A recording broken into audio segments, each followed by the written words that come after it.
Good evening all of you. तो एक बार आपका पुनः स्वागत है एग्रीकल्चर एरा इंस्टीट्यूट के ऑनलाइन डिजिटल प्लेटफॉर्म पे।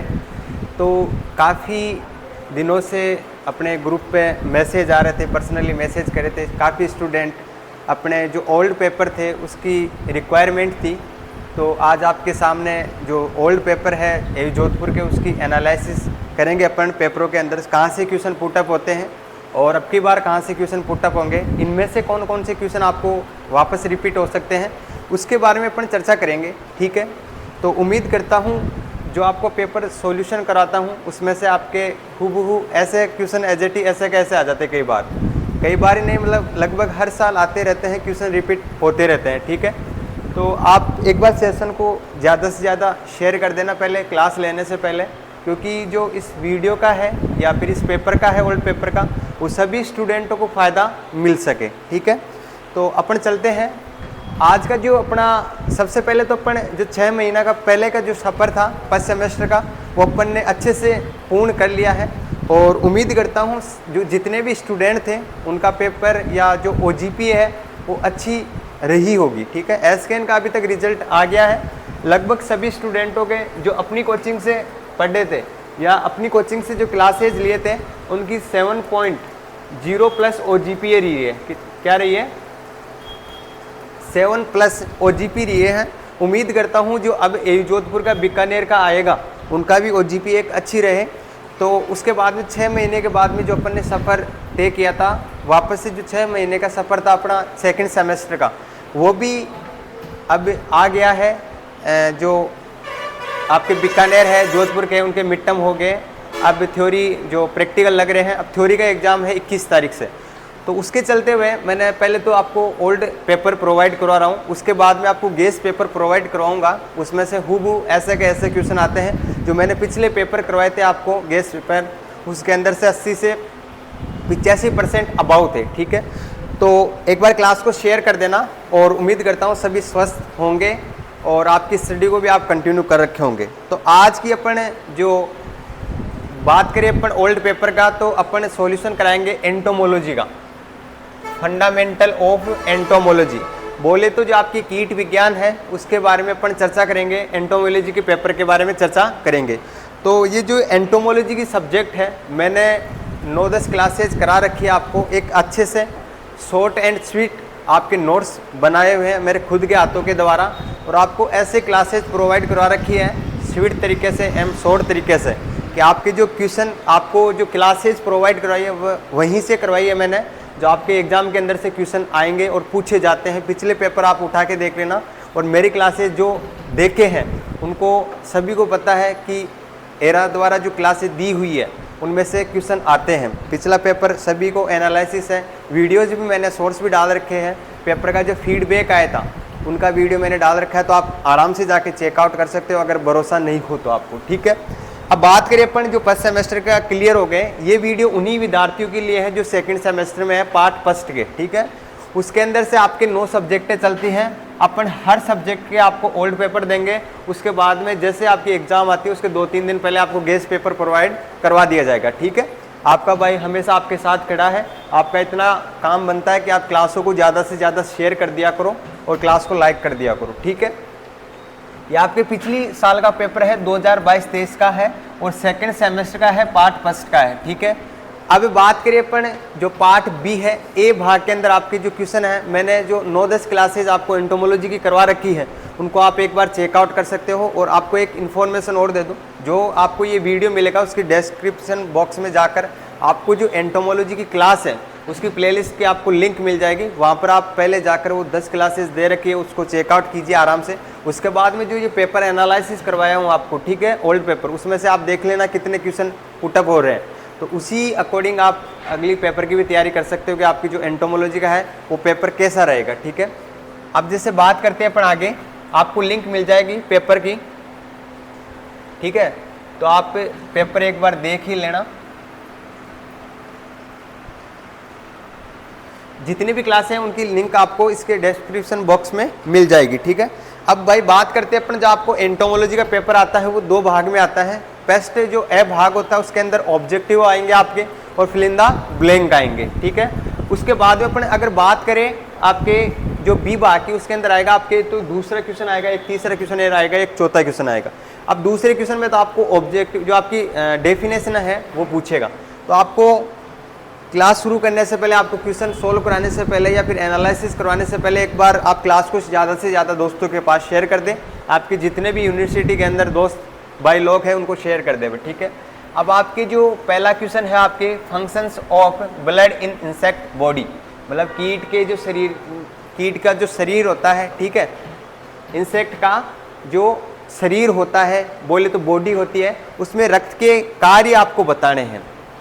आपको शायद दूसरे तीसरे चैप्टर के अंदर आपको मैं पढ़ा रखा हूँ अच्छे से कि जो इंसेक्ट होता है उसमें जो इंसेक्ट की जो बॉडी होती है उसमें रक्त के कार्य क्या होते हैं, सभी को पता है।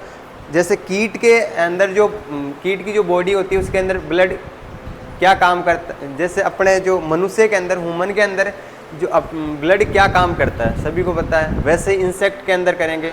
अपना वो तो है नहीं कि उनका ब्लड अलग होता है अपना अलग होता है, हाँ हालांकि मानता हूँ वैसे ग्रुप अलग होते हैं, ब्लड एक ही बात होती है, वो उनका भी ब्लड है अपना भी ग्रुप ब्लड एक ही है, ठीक है। आपको बताना यही है कि जो ब्लड होता है, ठीक है, वो क्या कार्य होते हैं किसके, इंसेक्ट के बॉडी के अंदर, ठीक है। अब जैसे परिवहन का कार्य करता है, जो भी अस्वस्थ शरीर के अंदर कचरा बढ़ जाता है उसको अपशिष्ट को बाहर निकालना होता है, ठीक है। आपकी कोई भी नस वगैरह ब्लॉक हो जाती है उसको, मतलब जितने भी एक्टिविटी की जो इंसेक्ट के अंदर जो कार्य किए जाते हैं, जितने भी संबंधित चलने से लेकर, खाने से लेकर, उत्सर्जन से लेकर, पत्तियों को काटना, मतलब हर चीज़ के अंदर अपने स्वास्थ्य के अंदर जो बॉडी के अंदर इंसेक्ट की बॉडी होती है उसमें अनेक कार्य हो सकते हैं, ठीक है। ये फर्स्ट क्वेश्चन ये हो गया आपका। उसके बाद में आपको लार्वा के जो प्रकार है आपको बताना है, लार्वा के टाइप ऑफ लार्वा।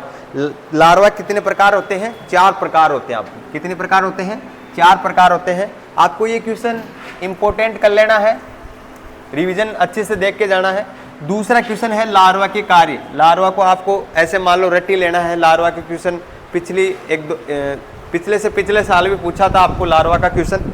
तो आपकी जो प्यूपा होती है, लार्वा होती है, वेस्ट, ये अवस्थाएं होती है, किसकी होती है, इंसेक्ट के, जो उसका दिनचर्या मान लो या फिर उसका जो शेड्यूल मान लो, उसकी ये प्यूपा, लार्वा, वेस्ट की जो अवस्थाएं होती है उसमें से आपको एक अवस्था का प्रकार के बारे में पूछा है।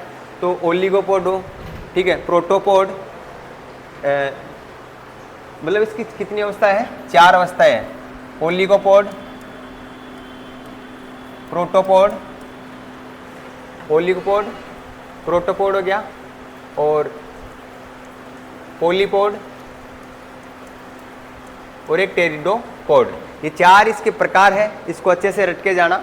इसके बाद में है उत्सर्जन, एक्सट्रैक्शन, ठीक है। उत्सर्जन क्या होता है,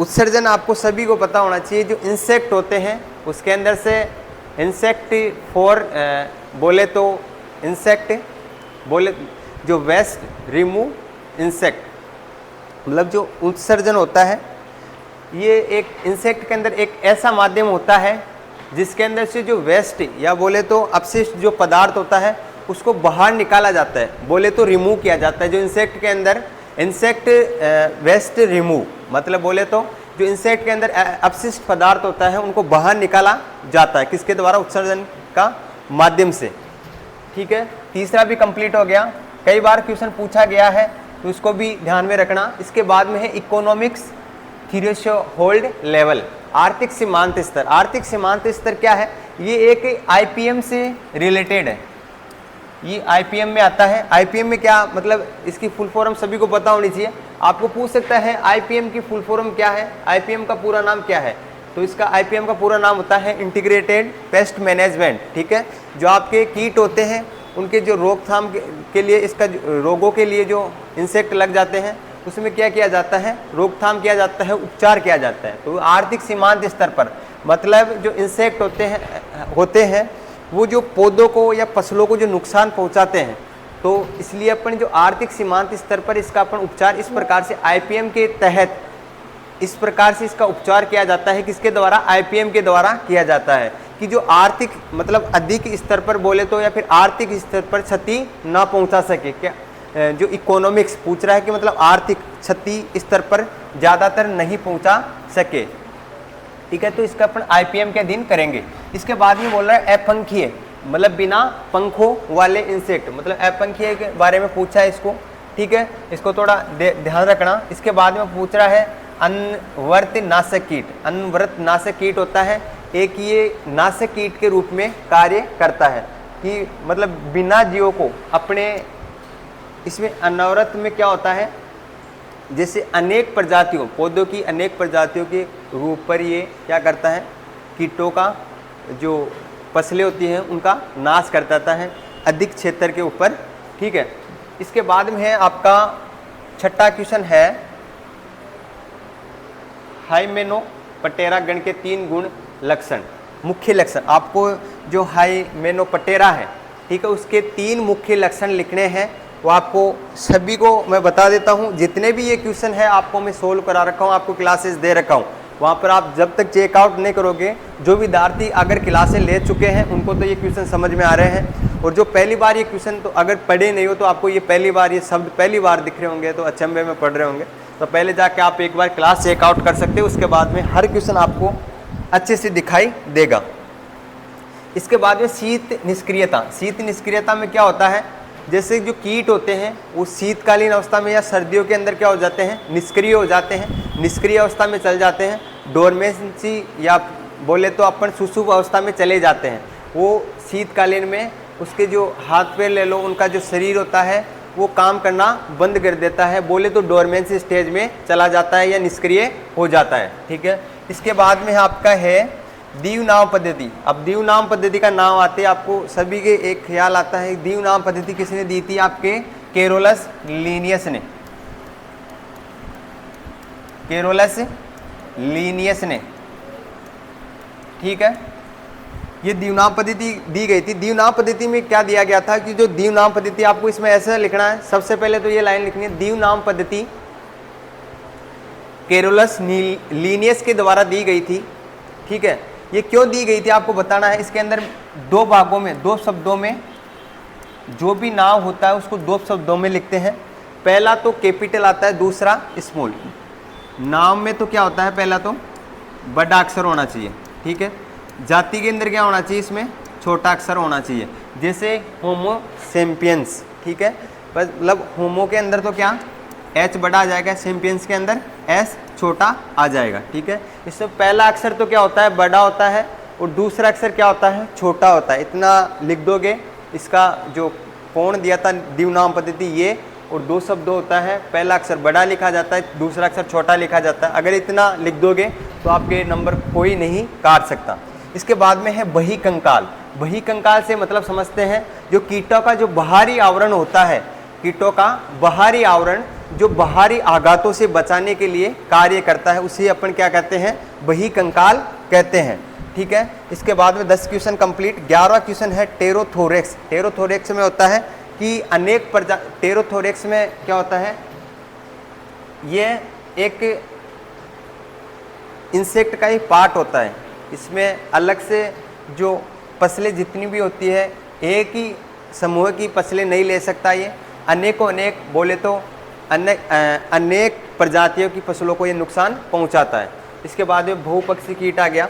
बहुपक्षी कीट में क्या होता है, जो कई कीट तो ऐसे होते हैं कि एक विशेष प्रजाति को नुकसान पहुंचाते हैं, पर बहुपक्षी कीट में क्या होता है, इसमें कोई एक प्रजाति या फिर एक स्पीसीज को टारगेट नहीं रखते हैं। ये अलग अलग जो पौधों की या फसलों की जो अलग अलग स्पीसीज होती है उनको अलग से टारगेट करते हैं, हर स्पीसीज को ये नुकसान पहुंचाते। मतलब बात करें अपन, ये विशेष प्रकार की कोई ऐसी जो स्पीसीज नहीं होती जो उसको नुकसान पहुंचाते हैं, ये सभी प्रकार की या विभिन्न प्रकार की स्पीसीज को नुकसान पहुंचाते हैं। ठीक है, ये आपके 12 क्वेश्चन कंप्लीट हो गए हैं। अब दूसरा है आपके ये परजीव्याव। परजीव्याव देख लेना, आपको अच्छे से करवाया हुआ है।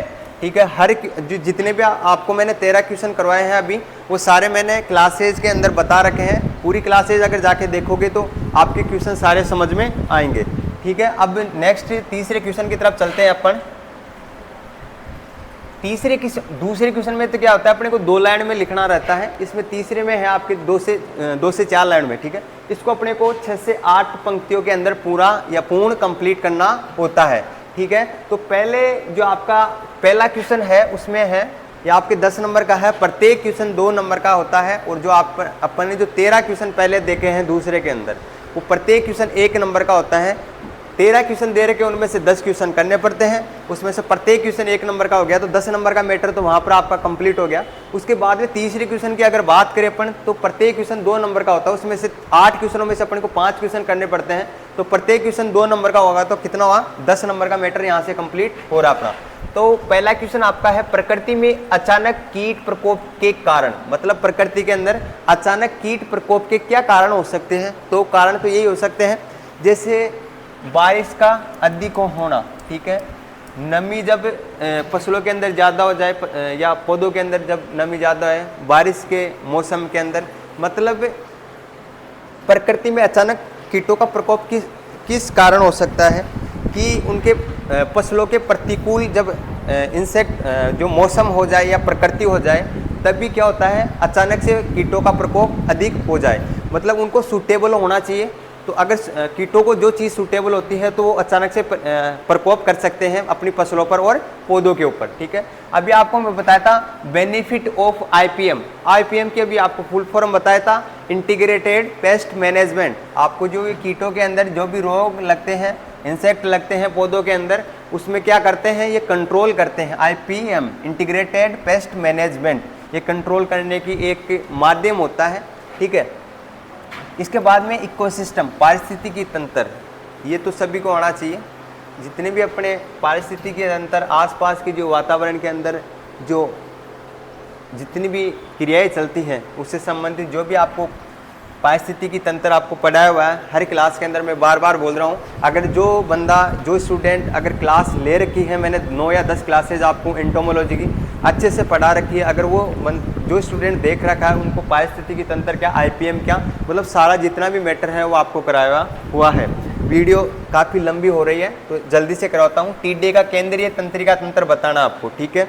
अब बता देता हूँ, टीडे के अंदर से आपको क्वेश्चन कन्फर्म पूछा जाता है, तो टीडा तो ऐसे मान लो रट ही लेना, ठीक है। टीडे के आपको क्या बताना है, जो केंद्रीय तंत्रिका जो सेंटर होता है उसका आपको क्या बताना है, तंत्रिका यंत्र बताना है, ठीक है। इसके बाद 5वां क्वेश्चन है नाशक कीट सर्वेक्षण एवं निगरानी। आपको जो नाशक कीट सर्वेक्षण होता है वो एवं निगरानी क्या होती है, इसके बारे में 6 से 8 लाइनों के बारे में आपको बताना है, ठीक है। थोड़ा आगे चलता हूँ, स्लाइड को ऊपर ले लेता हूँ। बात करें छठे, टांगों के किन्हीं 4 प्रकार के रूपांतरण का उदाहरण सहित वर्णन करना है, ठीक है। कोई टांग ले लेते हैं अपन, टिड्डे की ले लेते हैं, किसी भी इंसेक्ट की ले लेते हैं, ठीक है, किन्हीं की 4 टांगे ले लेते हैं, ठीक है। उनके रूपांतरण के किस प्रकार से जो मॉडिफिकेशन होता है, ठीक है, 4 टांगों के जो मॉडिफिकेशन होता है उसको अपन उदाहरण सहित क्या करना है, अपने को वर्णन करना है 6 से 8 लाइनों के अंदर, ठीक है। हर क्वेश्चन आपको जो जितने भी आपके ये सामने क्वेश्चन दिखाई दे रहे हैं वो क्वेश्चन अपनी क्लासों के अंदर इंक्लूड है। सारे क्वेश्चन ऐसे जो आपको ये पिछली जो पेपर है, ओल्ड पेपर है 2022-23 का, इसमें से ऐसा नहीं है कि आपको जो ये पेपर पूछा गया है, जो मेरी क्लासेस करा रखी है एरा संस्थान के द्वारा जो दी गई है, वो आपको पूछे नहीं जाते, एक भी क्वेश्चन नहीं आया हुआ। आप देखना, पहले एनालिसिस कर लेना कि अगर यहाँ से क्वेश्चन नहीं पूछा हो तो। पंखों का आपको रूपांतरण बताना है, wings modification of modification of wings बताना है, ठीक है। सारे वानस्पतिक कीटनाशी बताने आपको, ठीक है। अब इस 8 क्वेश्चनों में से आपको कितने क्वेश्चन करने पड़ते हैं, 5 क्वेश्चन। कितने क्वेश्चन नहीं करने पड़ते हैं, 3 क्वेश्चन। आपको अपने इच्छा अनुसार जो पहले क्वेश्चन अच्छे से आता है, मतलब अपने को एक्यूरेट ठीक होगा यही क्वेश्चन, वो आपको पहले कर लेना है, 8 में से 5 करना पड़ता है, ठीक है। ये बहुत अच्छा ऑप्शन आता है इसमें। अब चलते हैं अपना आगे, लास्ट का क्वेश्चन बचा है अपना चौथा क्वेश्चन। चौथे क्वेश्चन में क्या दे रखा है, अपने को 1 से 2 पेज के अंदर इसको कंप्लीट करना पड़ता है। हालांकि ये क्वेश्चन बड़े आते हैं तो 1 से 2 पेज में ना रखकर किसी के 4 पेज भर जाते हैं, किसी के 5 पेज, 4 से 5 पेज के अंदर इसको अपन कवर कर लेते हैं, ठीक है। तो पहला अपना जो क्वेश्चन है वो दे रखा है, कीटों में पाए जाने वाले विभिन्न प्रकार के मुखांगों के नाम लिखिए।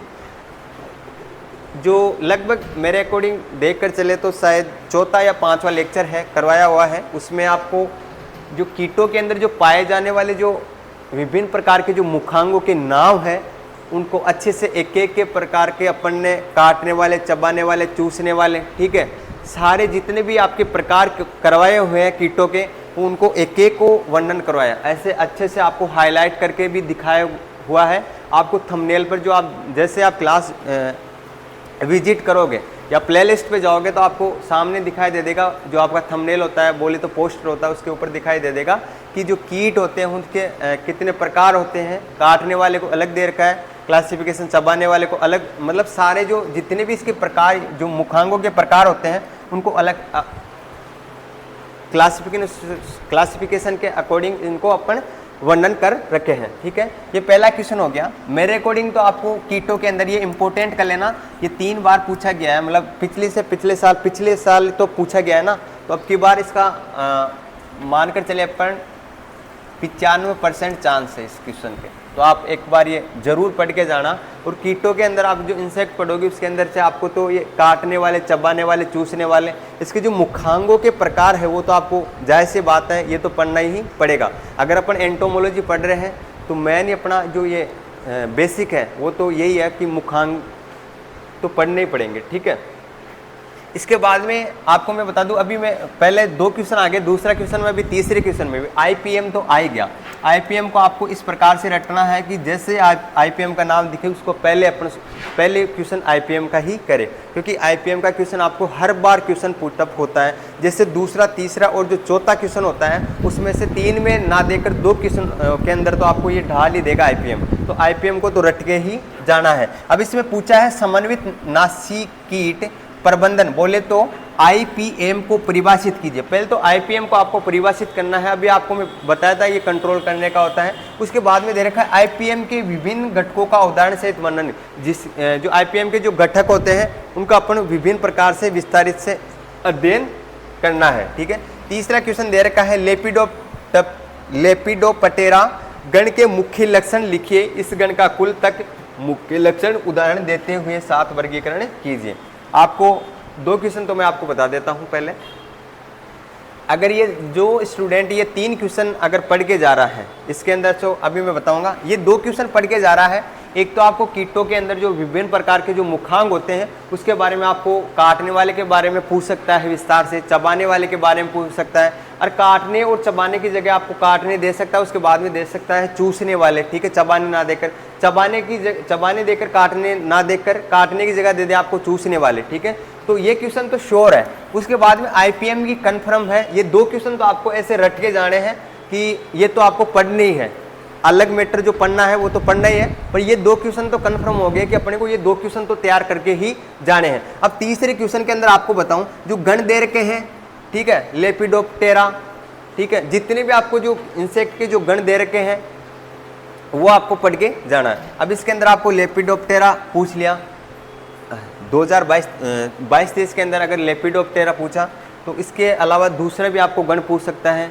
कितने गण हैं आपको सभी को पता होना चाहिए। एक बात याद रख लेना, मैंने जितने भी आपको क्लासेज करा रखे हैं उसमें से गण भी अलग अलग से करवा रखे हैं, और शानदार ट्रिक के साथ समझा कि आपको जो गण है जितने भी वो आपको करवा रखे हैं। तो इसमें 2022-23 में लेपिडोप्टेरा पूछा है, तो याद रखना गण के अंदर से श्योर क्वेश्चन पूछा जाएगा। इस बार लेपिडोप्टेरा दिया है तो अगले बार नेक्स्ट दूसरा गण दे सकता है। ठीक है, उम्मीद करता हूँ जो मैंने क्वेश्चन आपको सोल्व कराए हैं वो अच्छे से आपको समझ में आए होंगे, और इस क्लास को इस प्रकार से शेयर करनी है, इस पेपर जो सॉल्यूशन है उसको इस प्रकार से शेयर करना है कि सारे स्टूडेंटों तक पहुंच सके और इस वीडियो का आनंद ले सके, इस पेपर का लाभ ले सके। ठीक है, और अगर आपकी रिक्वायर रहेगी तो अपना जो नेक्स्ट पेपर है आपके प्लांट पैथोलॉजी का, इकोनॉमिक्स का, सोइल वाटर कंजर्वेशन का, ठीक है, पैथोलॉजी का, माइक्रोबायोलॉजी का, सारे क्वेश्चन अपन सॉल्व कराएंगे और आपको गेस्ट पेपर भी प्रोवाइड कराऊंगा। अगर आपकी रिक्वायर रही आप कमेंट बॉक्स में छाप कर बताना